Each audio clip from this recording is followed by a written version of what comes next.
Masechet Shevuot, Daf Tetvav. On va commencer par les deux dernières lignes de Yudalet Amudbet. Echad anichnas la'azara vechule, menahane mille. La Gemara ici se rapporte à ce qu'on a appris dans la Mishnah.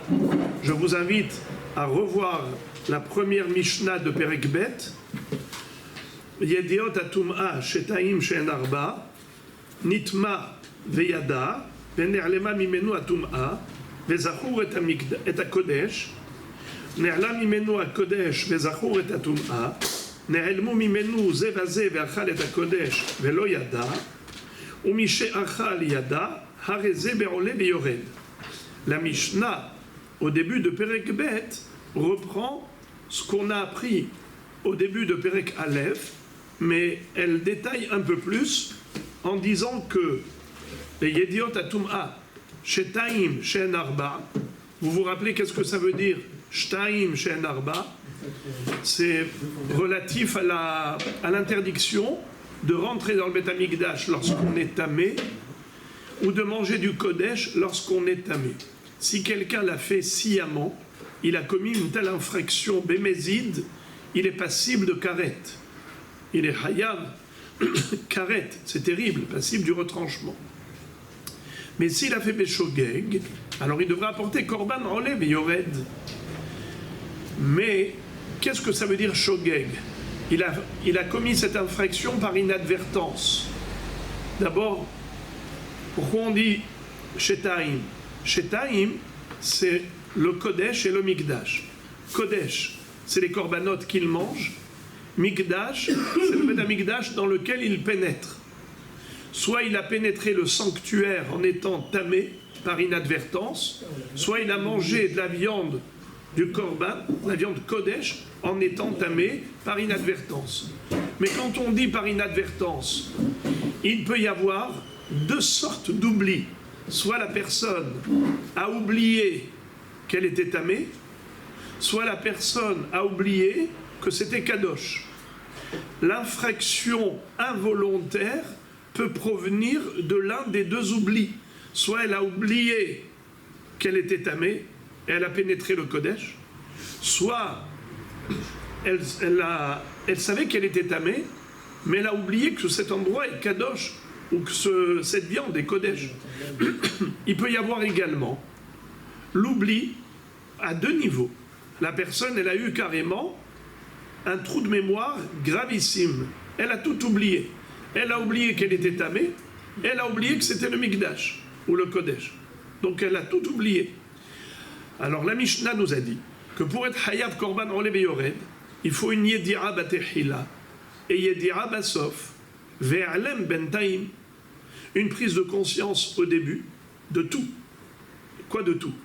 Que la personne était tamée, il faut qu'elle soit consciente qu'elle est tamée, et qu'elle soit consciente que ce makom s'appelle Beth Amikdash. C'est un endroit sacré qu'on n'a pas le droit d'entrer Betouma. La personne doit aussi être consciente que cette viande-là, c'est la viande du Korban Kodesh. Alors, et ensuite, elle a oublié. Quel oubli? Soit l'oubli au niveau de son statut de tamé, soit l'oubli au niveau du statut de Kodesh ou du Mikdash, soit l'oubli à deux niveaux de son statut de Touma et de la sainteté des lieux ou de la vie. Et ensuite, il y a eu une nouvelle Yedi'a, c'est-à-dire prise de conscience après l'oubli. Elle a pris conscience, mais comment? Mais j'étais tamé, je suis rentré dans le Mikdash, j'ai mangé du Kodesh. Waouh! Donc voilà ce que la Mishnah a repris comme notion, mais elle nous a détaillé. Alors s'il vous plaît, on reprend très rapidement la Mishnah et je la traduis très vite. Yedirot atum'a shetaim she'en arba. On avait dit qu'il peut y avoir deux qui font quatre, c'est-à-dire deux cas de figure, mais ça c'est écrit clairement dans la Torah, mais Hachamim ont rajouté encore deux autres cas de figure. Alors d'abord, les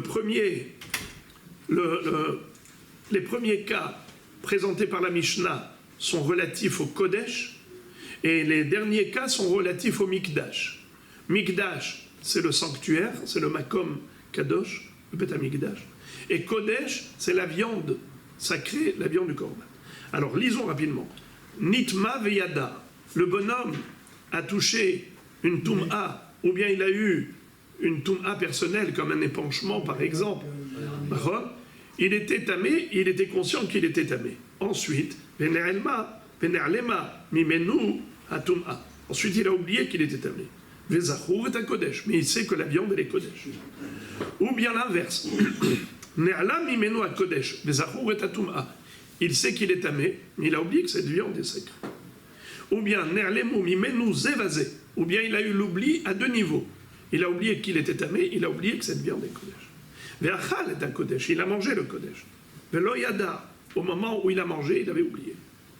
Ou mishe achal yada, mais quand il a fini la avera, il a mangé le kodesh, là il a pris conscience des deux choses, qu'il était tamé et que cette viande était kodesh. Arezéber en léviored, celui-ci doit apporter korban en léviored. Encore la même chose, mais cette fois-ci, c'est relatif au mikdash. Nitma beyada, il a touché la toum'a, il a pris conscience qu'il était tamé. Venerlema mimenu atum'a, et ensuite il a oublié qu'il était tamé. Vezachour est un mikdash, mais il est conscient que cet endroit c'est le mikdash. Ou l'inverse, nerla mimenu mikdash, vezachour est atum'a. Il sait que ce makom c'est un makom kadosh, c'est le bet hamikdash, mais il a oublié qu'il est tamé. Ou bien il a oublié les deux. Nerla mimenu zevazé, c'est-à-dire il a oublié qu'il était tamé, il a également oublié que quoi? Que c'était tamé ou qu'il est entré dans que c'était kadosh. Il a oublié que cet endroit s'appelle Bet Hamikdash. Il a oublié les deux. Premièrement, il a oublié qu'il est tamé. Et deuxièmement, il a oublié aussi que cet endroit c'est le Bet Hamikdash, comme kadosh. Velo yada, donc il a tout oublié. Ou Misheyatsa yada, mais après quand il est sorti de là-bas, eh bien, il s'est rendu compte de tout. Primo, de son statut de tamé. Secondo, que le Bet Hamikdash, que cet endroit c'est le Bet Hamikdash qui est kadosh. Alors, Harezé, ben on l'a bien ored, pareillement, puisqu'il y a eu Yedira, Herlem, Yedira, il doit apporter Korban en Lev Yored. Donc en fait, la Mishnah, qu'est-ce qu'elle a fait? Elle nous a dit que le Herlem, l'oubli, il peut se situer soit par rapport à son statut de Touma, soit il a oublié que ce makom est kadosh, ou cette viande est kodesh, et soit il a oublié les deux. Il a tout oublié. Il a oublié qu'il était tamé, il a oublié aussi que ce makom est kadosh ou que cette viande est kodesh. Et il a commis l'infraction par inadvertance. Et ensuite il s'est rendu compte. Eh bien, puisqu'à Yedia, Herlem Yedia, il doit apporter korban en Levi Ored. Jusqu'ici, il n'y a presque pas de chidouche, si ce n'est que dans Herlem Zevazé. Ce qui est rajouté ici, qu'on n'avait pas vu avant, c'est Herlem Zevazé. Que l'oubli n'est pas que uniquement par rapport à la Toum'a, ou bien uniquement par rapport au Kodesh, mais même si c'est un oubli total, aussi bien au niveau du statut de Toum'a, comme au niveau du statut de Kedusha, il a tout oublié, et bien même cela, c'est considéré Herlem Bentaim pour devoir porter Korban en Lev et Yored en cas de reprise de conscience. Voilà, on a mis les points sur les i, c'est tout. Maintenant, le chidouche principal de cette Mishnah, c'est ce qu'on a vu à la fin. Et Hada nichnas la Hazara, ve Hada nichnas le Tosefet à Hazara. C'est-à-dire qu'il n'y a pas de différence entre quelqu'un qui a profané le sacré en rentrant dans le Bet Hamikdash, le Bet Hamikdash d'origine, c'est-à-dire Bet Hamikdash, il est conçu de quelle manière? Il y a le Kodesh HaKodashim au fond, à l'ouest. Ensuite, il y a le Echal. Ensuite, il y a le Ulam. Ensuite, il y a l'endroit du Mizbeach. Après, il y a Ezrat Kohanim, Ezrat Israël. On descend les 15 marches. Après Sha'ar Nikanor, on arrive à Ezrat Nashim. Et ensuite, on descend vers le mont du Temple, à l'est. Bekitsu, on a les Hazarot. Quelqu'un qui était tamé et qui est rentré dans la Hazara, Betum'a, et Hayav Karet, si c'est Bémézid, Hayav Korban Hatat en Lévioret, si c'est Beshogeg.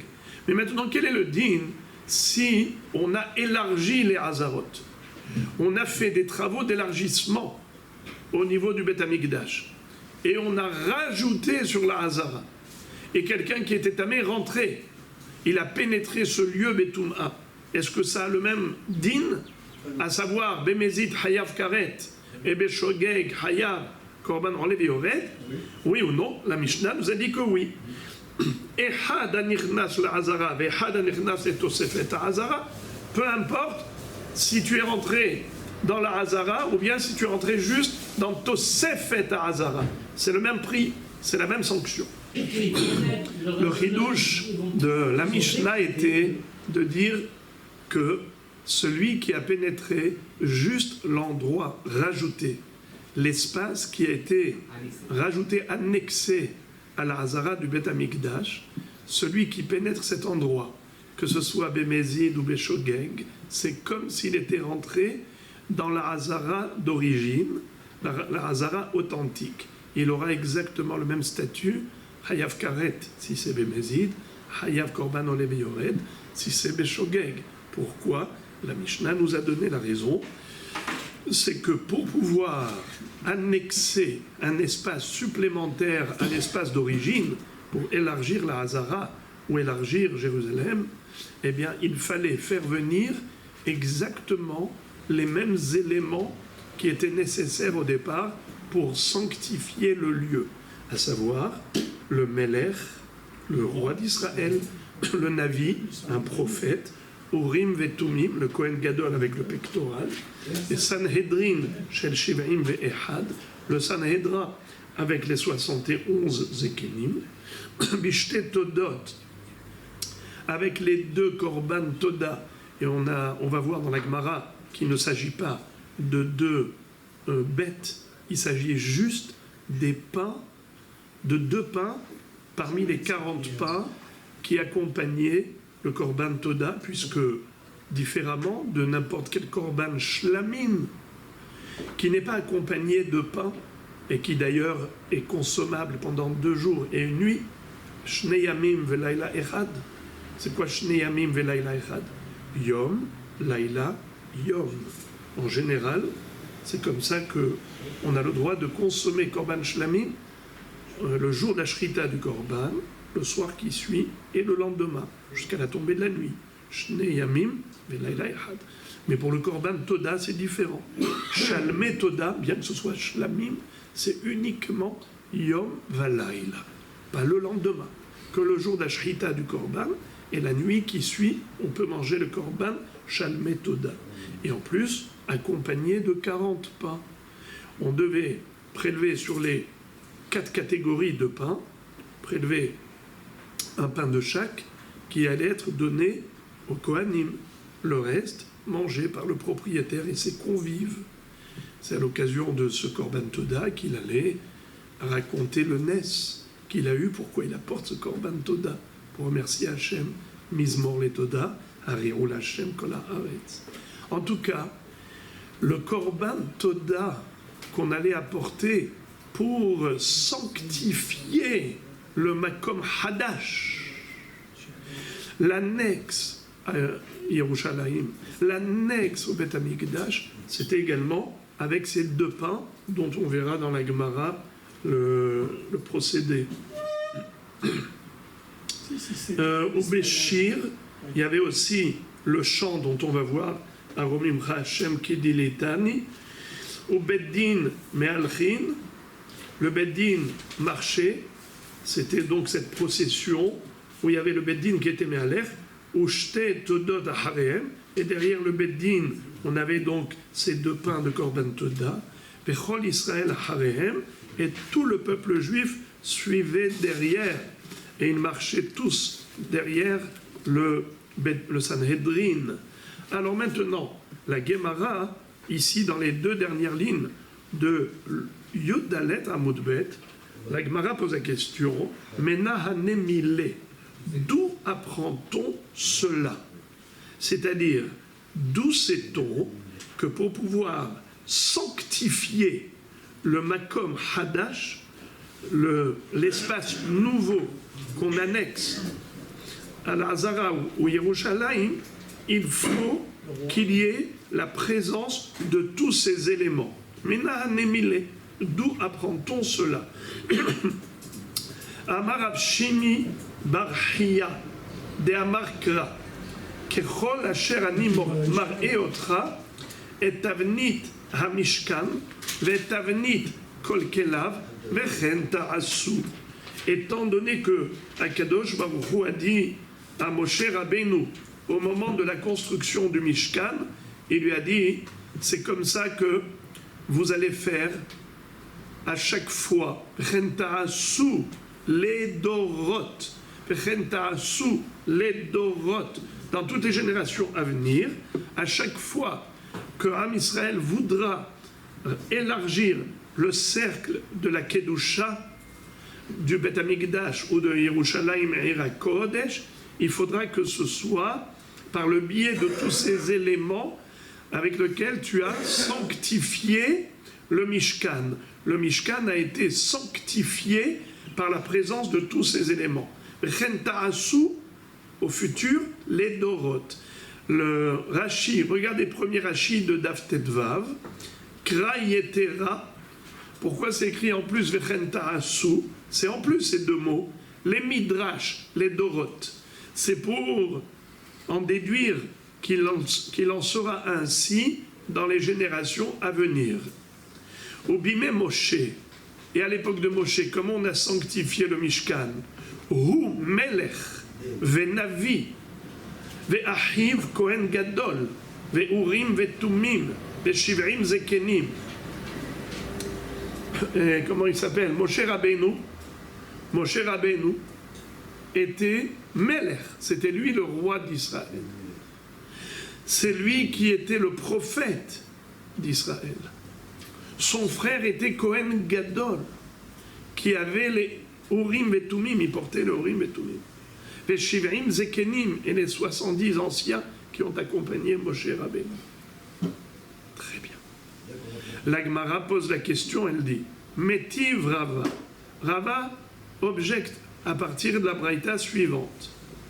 Kol hakelim she'asa Moshe meshihatan mekadeshatan.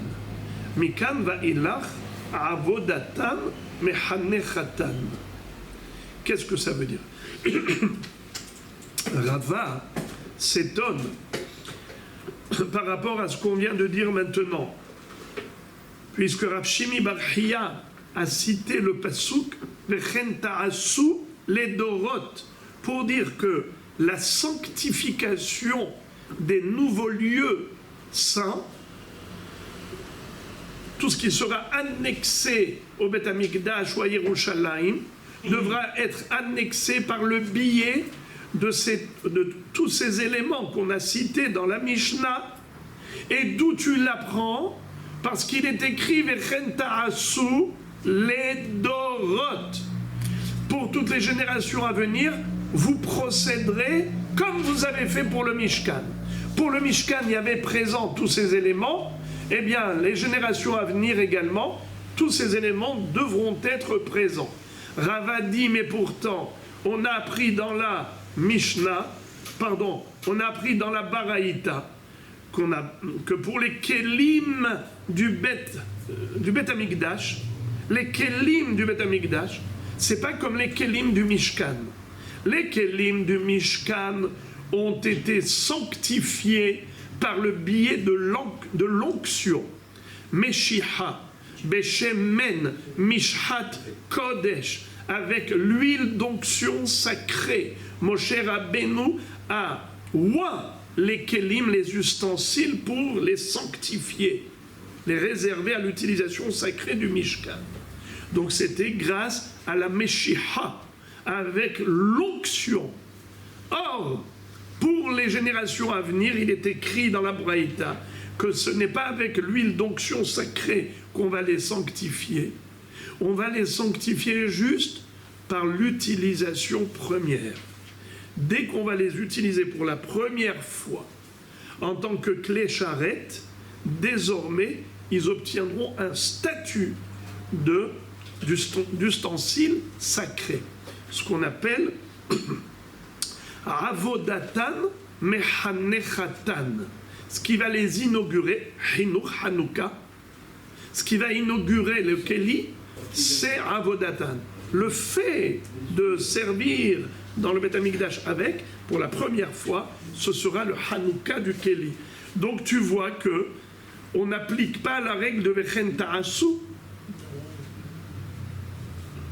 Pourquoi tu me dis que pour sanctifier un endroit nouveau, un espace nouveau, ça ne suffit pas juste de l'annexer et de l'utiliser comme espace du Beth Amikdash. Pourquoi on a besoin de tout refaire comme si c'était un espace nouveau? Mais voilà, on l'a annexé, c'est un espace ouvert. A priori, il fait partie intégrante désormais du Beth Amikdash. Pourquoi on a besoin d'aller chercher tous les éléments nouveaux? Pourtant, pour les Kélim, tu ne dis pas ça. Pour les Kélim du Beth Amikdash, les premiers Kélim avaient besoin d'une Meshicha, mais les Kélim d'après n'ont pas besoin de Meshicha, et pourtant, c'est écrit Vechen Ta'asu. Si vraiment Vechen Ta'asu, ça veut dire les Dorot, pour sanctifier un Makom Kadosh, il faut faire exactement comme vous avez fait pour le Mishkan. Alors pourquoi pour les Kélim on ne dit pas la même chose? Pourquoi pour les Kélim de l'Edorot, des générations à venir, c'est pas comme pour les Kélim de l'époque de Moshe Rabbeinu? C'est la question. La Gemara répond, pour les Kélim c'est spécial. Sha'ane hatam de amarkra vaim shahem vaikadesh otam bimshiha velo ledorot bimshiha. C'est spécial les Kélim. La Torah a dit que pour les Kélim, c'est uniquement ceux de la première génération qui allaient nécessiter l'onction. Puisqu'il est écrit Vaim Shahem, Vaikadesh Otam. On aurait pu dire Vaim Shahem, Vaikadeshem. Pourquoi tu dis Vaikadesh Otam? Otam, ce mot en plus, c'est pour dire que c'est exclusif. Uniquement les Kélim de Moshe Rabbeinu avaient besoin d'onction. Mashma, sous-entendu que les autres Kélim, ceux des générations à venir, n'ont pas besoin d'onction. La Gemara pose une question, elle objecte, elle dit Ima otam bimshiha, les dorot o bimshiha, o ba'avoda. Pourquoi tu dis que c'est exclusif? Dans le sens où les Kélim du Beth Amikdash, à l'époque de Moshe Rabbeinu, les Kélim du Mishkan, eux nécessitaient l'onction, et ceux d'après, non, pas du tout, pas d'onction, juste avodatan mechanechatan. Ma pitom, peut-être que le mot otam veut dire que les Kélim de Moshe Rabbeinu requièrent la Meshicha et elle est indispensable. C'est-à-dire que sans Meshicha, la Avoda ne suffit pas pour les sanctifier. Tandis que les Kélim des générations à venir, peut-être qu'il y a une double option. Soit tu es Moshe Achotam, soit tu es Oved le Hanech Bahem, soit Avodatam et Hanechatam, soit Meshichatam et Kadeshatam. Qui te dit qu'il n'y a qu'une seule option pour les générations à venir en te basant sur le mot Otam? Otam bimshiha, velo les dorot bimshiha. Peut-être que Otam bimshiha, les Kélim de l'époque de Moshe Rabbeinu, c'est uniquement Meshiha. Mais les générations à venir, c'est pas obligé Meshiha. Ça peut se faire même par la Avoda, Avodat Hanouka. C'est-à-dire, je peux être Mechaner Otam avec une Avoda. Mais c'est pas restrictif. Peut-être que c'est exhaustif, c'est-à-dire qu'on peut les deux, au contraire. On t'a rajouté une deuxième option, mais ça n'exclut pas la première. On t'a dit, tu peux aussi être Mekadesh par la Avoda, mais peut-être qu'on peut être Mekadesh aussi par la Meshicha. Qui te dit que le mot Otam est restrictif? Uniquement Avoda Mechanechet et pas Meshicha. Réponse. Amaraf Papa, Amarkra. Asher yeshar etubam bakodesh tela'ana katuv besherut. Qu'est-ce que ça veut dire? À propos des kelim,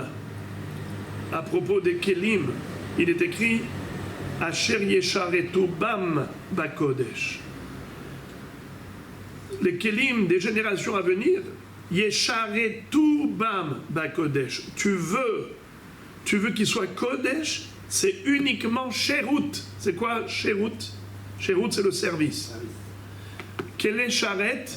Les ustensiles du service. Si vous avez fait le ulpan, vous savez que ici, par exemple, quand vous allez au restaurant, les havdil, au restaurant, ils vous disent, vous avez le petit papier de la facture, ils vous disent lo kolel sherut. Ça veut dire vous payez le plat que vous avez commandé, mais vous n'avez pas payé le service. Ça n'inclut pas le service. Le service, vous payez à part. 10% pour les serveurs. Le kolel sherut, ça n'inclut pas le sherut. Donc les havdil, le mot sherut au niveau du Mishkan, du Bet Hamikdash, c'est le service sacré. Ça s'appelle sherut. Yesharetu bam bakodesh.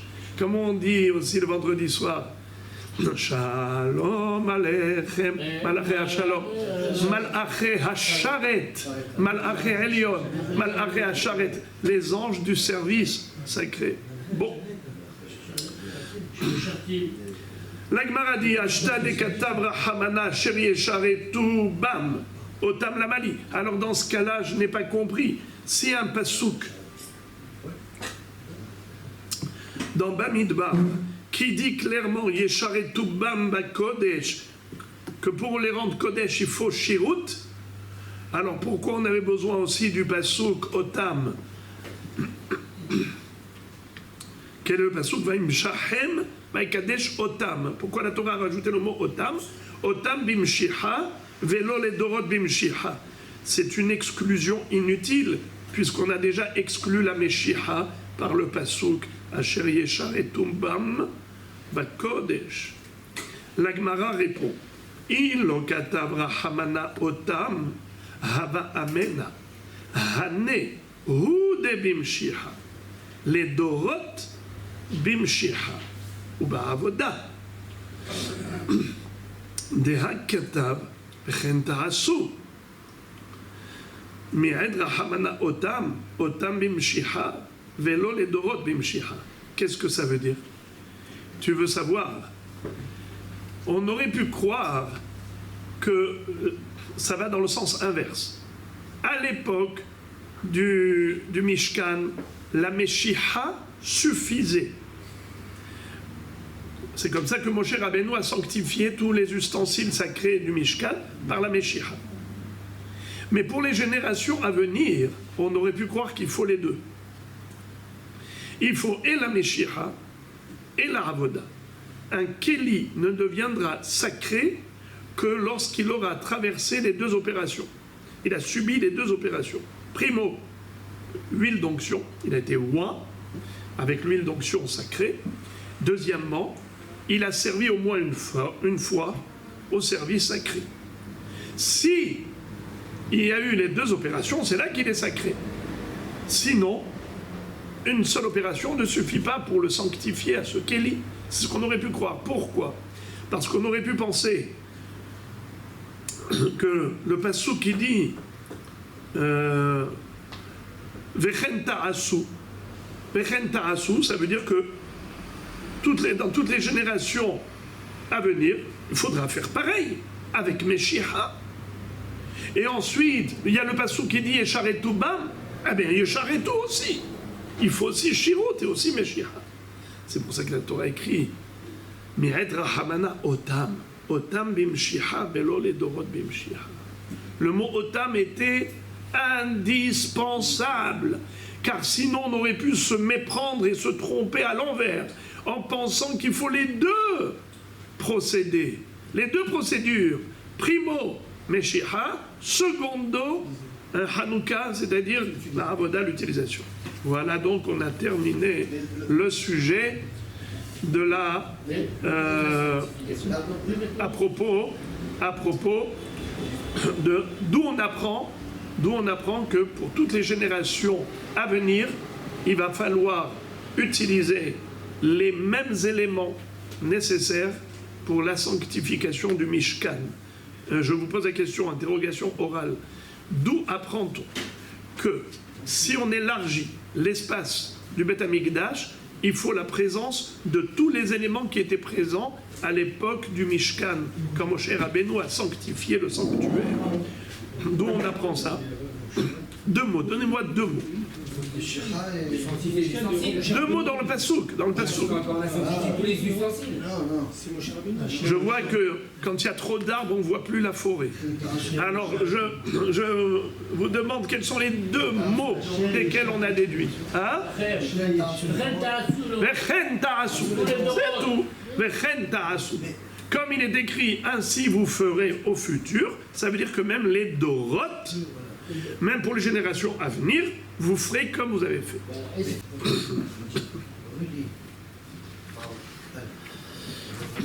Et la Mishnah continue et nous dit que pour pouvoir sanctifier un nouvel espace dans le Beth Amikdash ou Yerushalayim, c'est-à-dire quand on veut élargir le cercle de la Kedusha, il faut la présence de toute cette liste d'éléments qu'on a vus dans la Mishnah.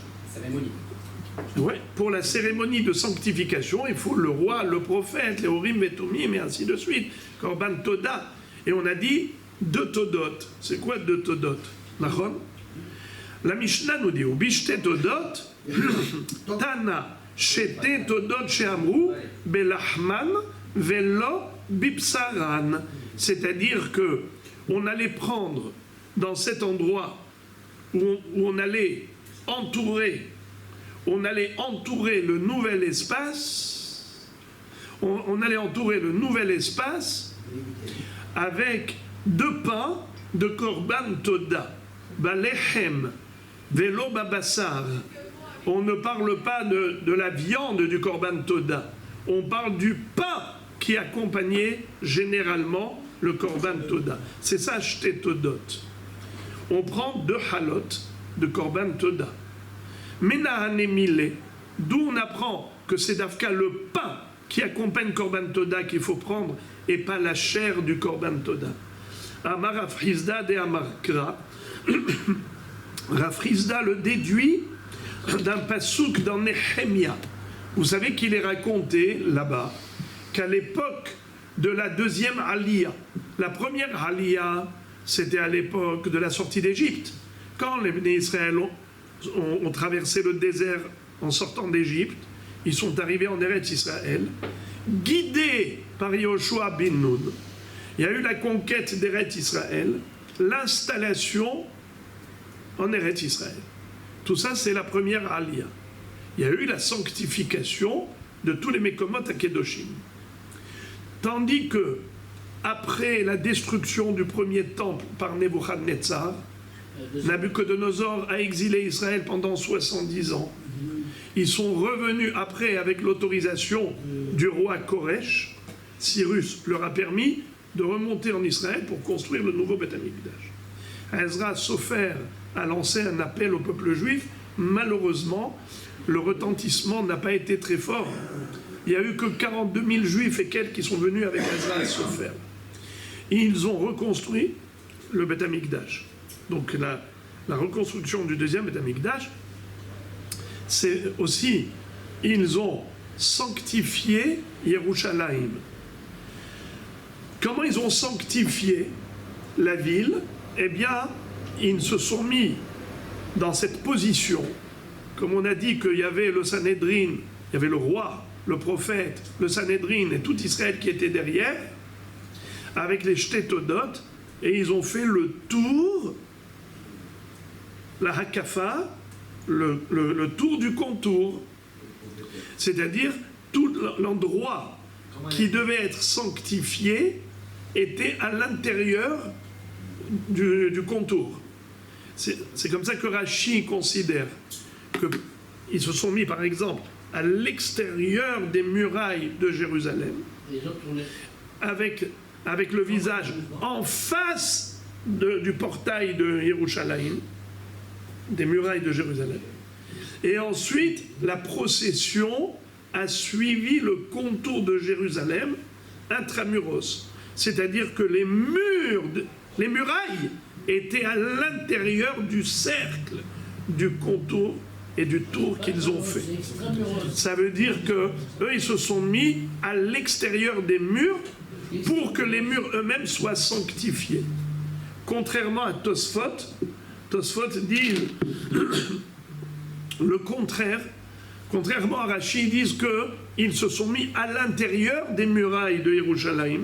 Et malgré tout, Tosfot est d'accord avec Rashi pour dire que l'épaisseur des murailles a été également sanctifiée, bien qu'ils étaient intramuros. D'après Rashi, ils étaient extramuros. D'après Tosfot, ils étaient intra, mais le résultat est le même. Ok. Alors lisons le passouk dans Nehemia qui décrit ce qui s'est passé à l'époque de la construction du deuxième Beth Amikdash, à l'époque de Ezra Sofer. Il est dit Va'amida shete todot gedolot. J'ai pris 2 grandes todot, korban toda, vetahaluchot la yamin me'al la homa. Et il marchait vers la droite, au-delà de la muraille.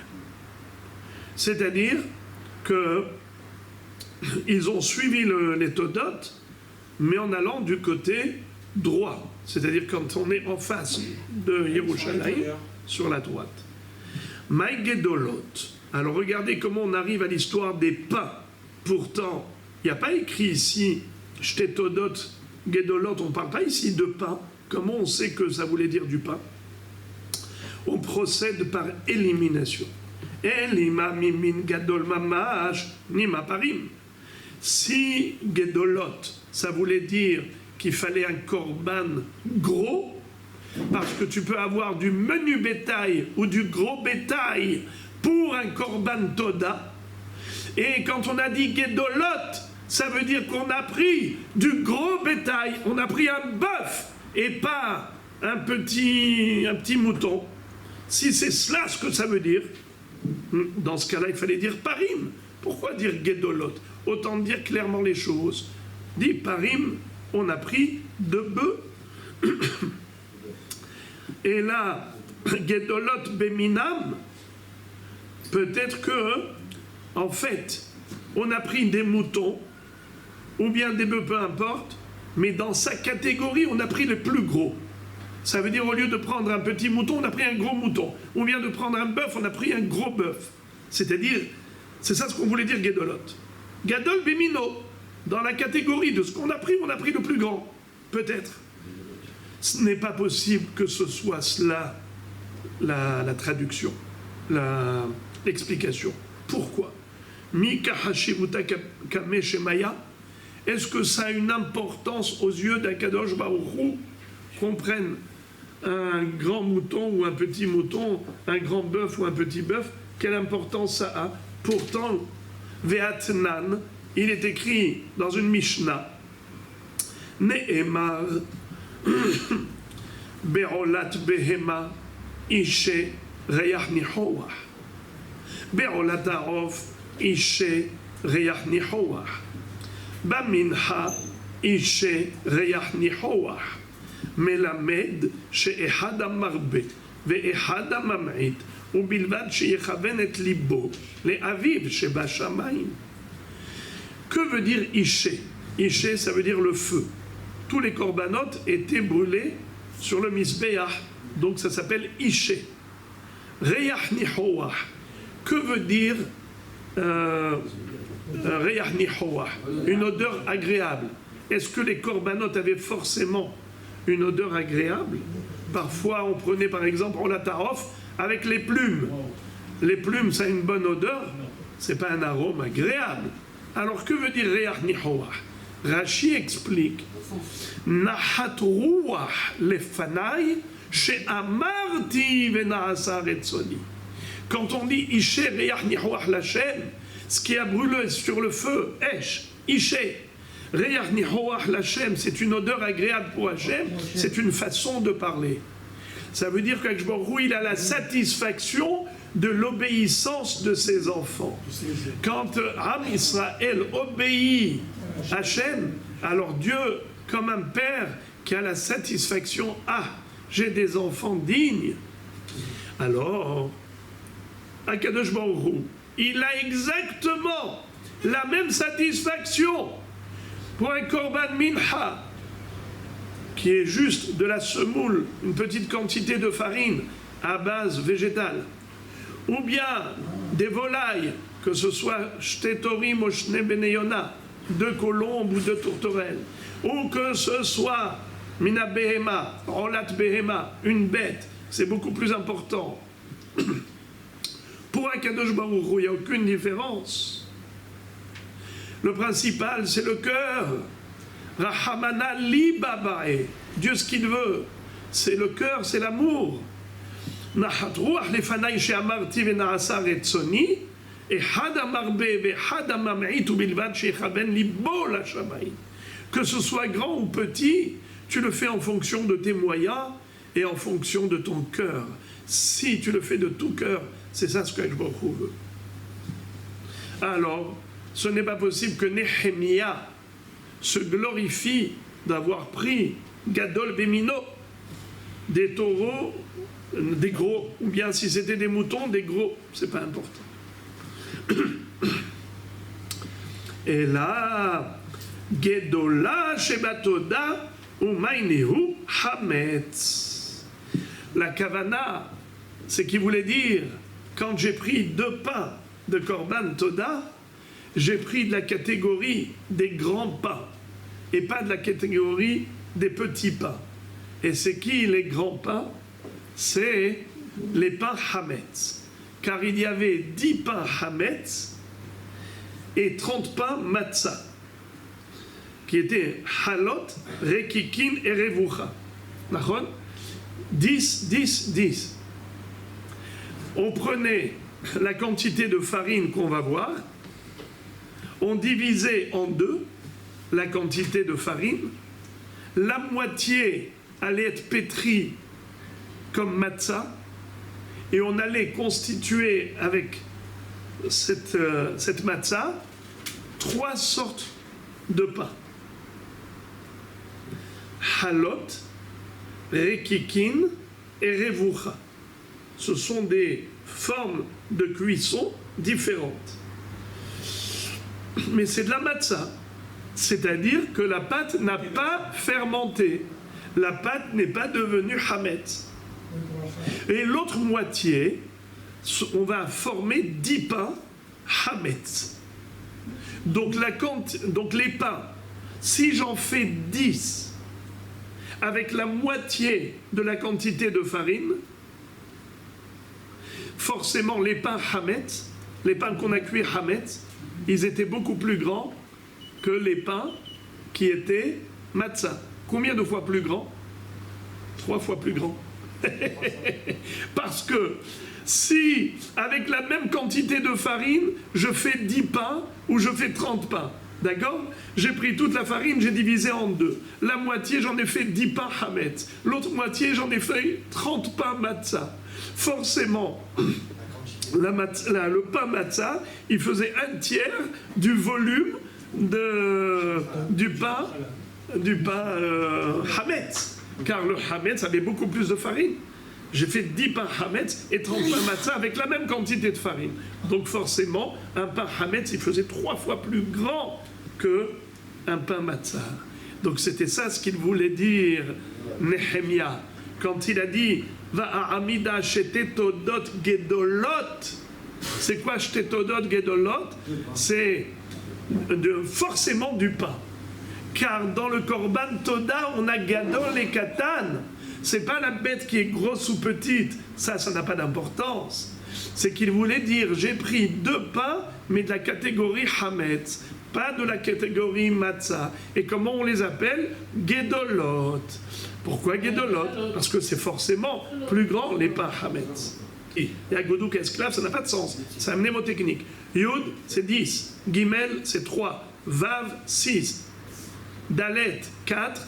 Vav, 6. Vous mettez ça entre les lettres. Alors, Kaf, c'est Rachetevot, corps. Le corps, c'est la mesure la plus grande. Vous tracez une ligne, vous mettez comme ça en oblique. Corps, vers le haut, ça nous donne quoi? Yud, 10. Vous tracez maintenant une ligne dans le sens inverse. Qu'est-ce que vous avez en face? Aleph, Kaf, Aleph, Samer, Kouf, Lamed, Bet. Alors, Kaf, dans un corps, il y a 10 Efa. Dans une Efa, il y a Gimel, Sein. Dans une Ca, il y a Vav, Kabin. Dans un Kav, il y a 4 Lugim, Dalet, Lugim. Dans un log, il y a Vav, Betzim. Alors, très bien. Maintenant, nous, on ne parle pas de corps. On parle que de Efa. Efa, dans une Efa, il y a combien de Sein? Bravo. Dans une Efa, il y a 3 Sein. C'est-à-dire, si on dit que la farine qu'on a portée pour accompagner le Korban Toda était composée de 6 Sein, ça veut dire combien de Efa? Je répète, s'il y avait 6 Sein de blé, puisqu'on a dit que les 5 Yerushalmiot correspondaient à 6 Midbariot. 6 Midbariot, ça fait combien de Efa? 18. 3. Je viens de dire que dans une Efa, il y a 3 Sein. Bravo, ça fait 2 Efa. Puisque dans une Efa, il y a 3 Sein, alors si on a 6 Sein, ça nous fait 2 Efa. Shehen, shte Efot, vea Efa, shalosh Sein. Alors ça fait combien? Esrim Issaron. Esrim Issaron. 20e. Non, attendez. Attendez, Léat. Parce qu'il suffit d'une erreur pour tout perdre. Je vais lentement pour être, comme on dit, doucement et sûrement. Qu'est-ce que c'est que Issaron? Un dixième, bravo. Asirit ha-Efa. J'ai une Efa. Combien c'est Asirit ha-Efa? Un dixième de Efa. Un dixième de Efa. Qui peut me dire combien d'œufs il y a dans une Efa? 149. On avait dit que dans une Efa, dans une CA, il y a 144 œufs. Alors, multiplié par 3 égale 432. Il y a combien d'œufs dans une Efa? 432. Bravo. Si on a 2 Efa, ça fait 864. Si on a 2 Efa. Maintenant, restons dans les rabotailles. Restons dans une Efa. On a dit il y a combien de Betsim dans une Efa? 432. Asirit ha-Efa. Un dixième d'une Efa, c'est combien? Alors, on prend la calculette divisée par 10 égale 43,2. C'est ce qu'on appelle, dans le langage des Chachamim, Mem Gimel Betsim Vechomesh Betsa. D'ailleurs, madame, quand est-ce qu'elle prélève la chala? Quand est-ce qu'on a l'obligation de prélever la chala? 1,6 kg. Que si on a 1,6 kg. au moins, combien vous dites? 1,6 kg. 1,6 kg. Exactement, d'après le Rav de Yosef, c'est 1,560 kg. Ce qui correspond à quoi? À même Gimel Betsim et Homesh Betsa. 43 œufs et un cinquième d'un œuf. Alors les amis et les frères, écoutez quelque chose. Ça, c'était une Efa avec un Sirita Efa. Si on a le double, d'abord, avec une Efa, on a combien de Asirita Efa? Je répète ma question. J'ai une Efa. J'ai combien de Issaron? Issaron, ça veut dire un dixième. Asirita Efa. 43,2. 43,2, c'est un Asirit. Mais j'ai combien de fois 43,2 quand j'ai une Efa? 10 fois. 10? Heureusement, il est là. Oui. Eh bien, dans une fois, j'ai 10 dixièmes. Je vous demande, il y a combien de dixièmes? Dans 10 dixièmes, ça me fait combien? Ça me fait une Efa. D'accord? Donc dans une FA, j'ai 10 dixièmes d'une FA. J'ai 10 fois 43,2. Très bien. Maintenant, si j'ai 2 FA, j'ai combien de fois 43,2? 20. 20, évidemment. Si dans une FA, j'ai 10 Issaron, dans 2 FA, j'ai 20 Issaron, évidemment. Alors, on avance. Regardez ce qui est écrit. Vea FA Shalosh Seim, Resrin Issaron. Très bien. Asara la Hametz, Vea Asara les Matzah. Combien je vais consacrer maintenant pour les pains du Korban Toda? Combien je vais consacrer? On a dit moitié-moitié.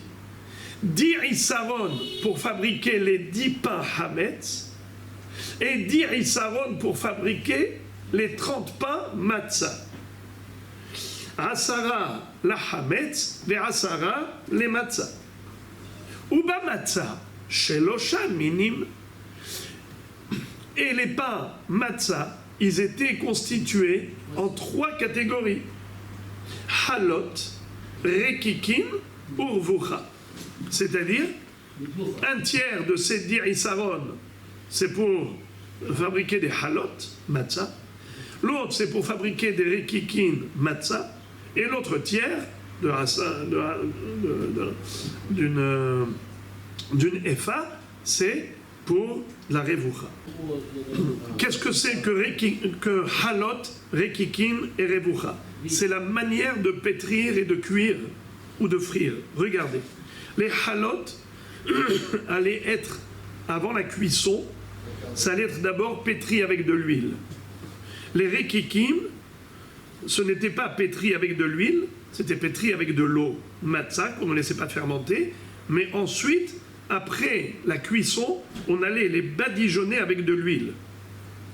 Revucha, elle était d'abord pétrie avec de l'huile, mais seulement l'huile était le double en quantité que les autres. C'est-à-dire que d'abord, ce qu'on faisait, c'est qu'on allait pétrir avec le double d'huile. Quelle est la quantité d'huile pour halot? Un quart de log. C'était combien? Un quart de log. Non, c'était un 1/8 de log. Un 1/8 de log. Shminit à log. Et pour les revucha, c'était le double, donc c'était combien? Un quart de log. Parce qu'un quart de log, c'est plus qu'un 1/8 de log d'huile. Donc on allait pétrir. Mais en plus, c'est qu'on allait plonger dans de l'eau bouillante avant la cuisson. Avant la cuisson au four. Donc la revucha, c'était très spécial par rapport à halot. Et les rekikin n'étaient même pas pétris avec de l'huile, ils étaient pétris avec de l'eau cuite et ensuite badigeonnés. Mais c'était de la matzah. Ok, badigeonnés avec de l'huile. Combien d'huile? Sheminit à log, un 1/8 de log.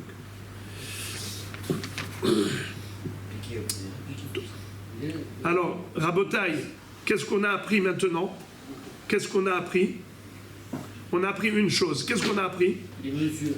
Comment on fait les... Que quand Nehemia a dit « J'ai pris des grandes todas, j'ai pris des grandes todas, Ba'amida shte todot gedolot, v'ta'aluchot la yamin me'al ha'choma », ça voulait dire quoi? Deux grands pains Hametz. Parce que les pains Hametz, ils sont forcément grands par rapport au pain matzah du Korban Toda. Puisque avec la même quantité de farine qui était Efa ve'Efa, Efa pour les matzah et Efa pour le Hametz, ici on faisait 10 pains Hametz et là 30 pains matzah. Donc quand il a dit j'ai pris 2 pains, il voulait dire 2 pains Hametz et pas 2 pains matzah. C'est pour ça que ça s'appelle Todot Gedolot. On va s'arrêter là, à la fin du Hamoud de Daf Tetvav.